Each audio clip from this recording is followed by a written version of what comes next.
Good evening and a warm welcome to every one of you to Empowering You for Victory. Moen and I send our fondest love greetings to every one of you. Tonight, I want to share with you, mature sons, appropriate Christ living in the earth for 33 and a half years as the life they are growing into. Mature sons appropriate Christ living in the earth for 33 and a half years as the life they are growing up into. Christ, even at 12 years young, was about his Father's business, yet still being in subjection to the God-given authority in his life. I want to read from Luke 2, verse 41 to verse 52.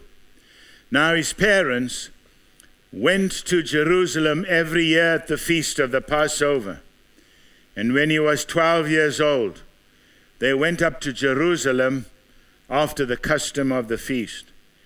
And when they had fulfilled the days, as they returned, the child Jesus tarried behind in Jerusalem, and Joseph and his mother knew not of it. But they, supposing him to have been in the company, take note, they supposing him to be in the company, went a day's journey. And they sought him among their kinsfolk and acquaintance. When they found him not, they turned back again to Jerusalem, seeking him. And it came to pass that after 3 days, they found him in the temple, sitting in the midst of the doctors, both hearing them and asking them questions. And all that heard him were astonished at his understanding and answers. And when they saw him, they were amazed. And his mother said unto him, Son, why hast thou thus dealt with us? Behold, thy father and I have sought thee sorrowing. And he said unto them, How is it that you sought me? What a question. A 12-year-old asking the mother. How is it you are looking for me? In other words, I wasn't lost, you were lost. But in your mind, you think I was lost. Read it again, it'll sink in. Son, why hast thou thus dealt with us? Behold, thy father and I have sought thee sorrowing. And he said unto them, How is it that you sought me? Wist you not that I must be about my Father's business? And they understood not the saying which he spoke unto them. And he went down with them and came to Nazareth, and was subject unto them. But his mother kept all these sayings in her heart. And Jesus increased in wisdom and stature, and in favor with God and with man. Praise God for the reading of his word. The growing years of Jesus in his home, under the authority of Joseph and Mary together as parents, with his siblings also, are somewhat hidden from us in the scriptures until he was 12 years old. Let us engage our thinking.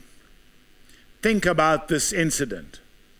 It's Passover, one of the feasts that Joseph and Mary every year go up, and they go to Jerusalem, they go worship God.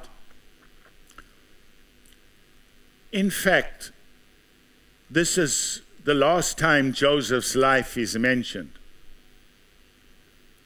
After this, Joseph is not mentioned again. And so there's every indication that Joseph passed on.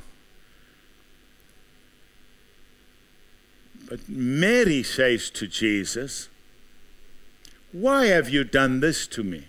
Why have you done this to us?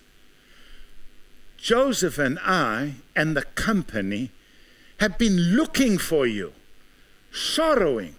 Now think about it. He's 12 years old. They've been at the feast of Passover. They've spent their time there. It's now over. They're going down to Nazareth with a company of people, their family and a company of people that went with them from Nazareth to Jerusalem. They travel a whole day's journey, supposing that Jesus is with them. And after a whole day's journey, they find that their suppositions are incorrect. He's not there. They go through the company. Have you seen Joseph? Have you seen Jesus? Where is Jesus? When was the last time you saw him? And they're frantic. They turn back and they start searching. I don't know what's going on in their minds. Has some wild animal devoured their son? Has somebody stole this young child? And they go searching.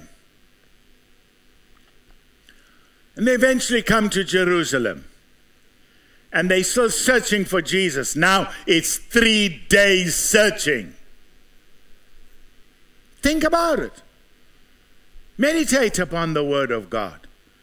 When they go into the temple, they find the doctors, the educated people, and Jesus. They are marveling about Jesus, his questions, his answers, and how he is listening to them.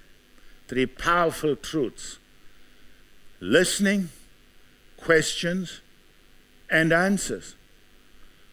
And that's when Mary asks, why have you dealt so harshly with us?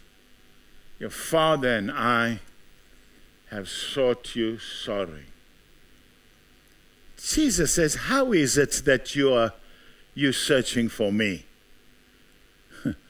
Don't you know that I must be about my Father's business? I want to just ask you today, where have you lost Jesus? Mary and Joseph lost him in a temple. Mary and Joseph lost him going home. Where have you lost Jesus? Have you lost him in the temple of your heart? Have you lost him in your family life? Have you lost him in your business life? Have you lost him in your career? Have you lost him with your friends? Have you lost him with your children? Have you lost him with your entertainment? Have you lost him in the pornography that you are watching? Where have you lost Jesus?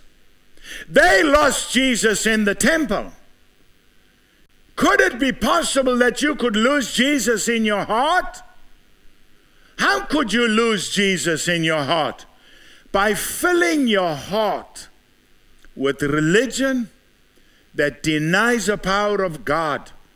Filling your heart with ideologies that do not belong to God, belong to man, the wisdom of man. You're not called to stand in the wisdom of man, but in the power of God. Now, my family, they began to search for Jesus.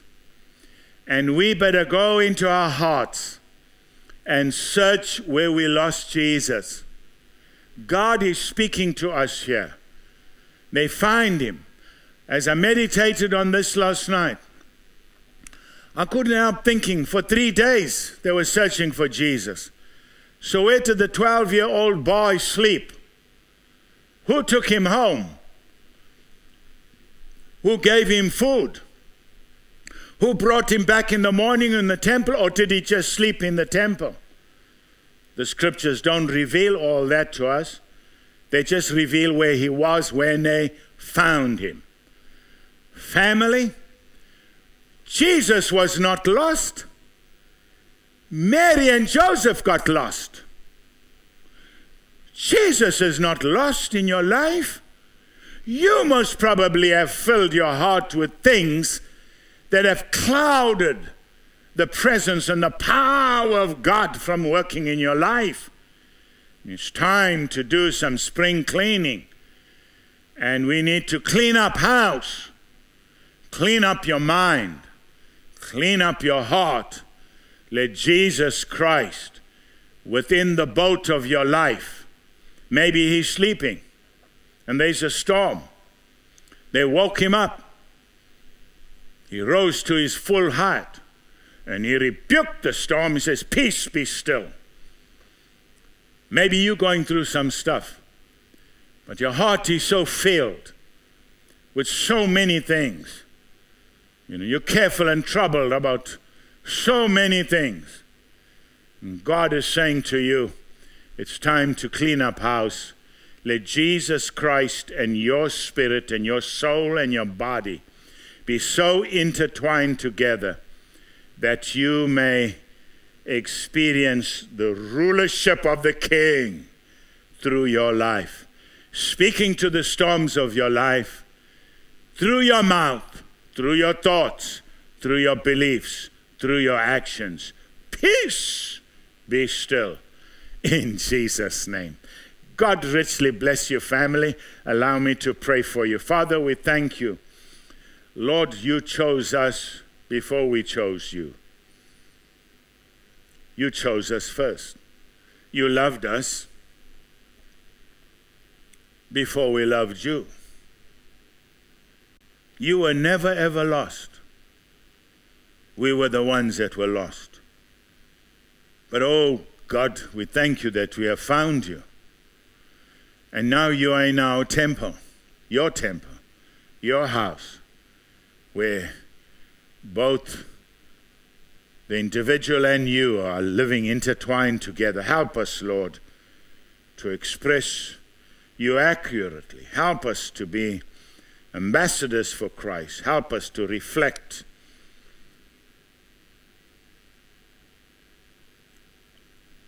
the image of God through our excellent way we live, our virtues. Help us, God, to live like you in the earth.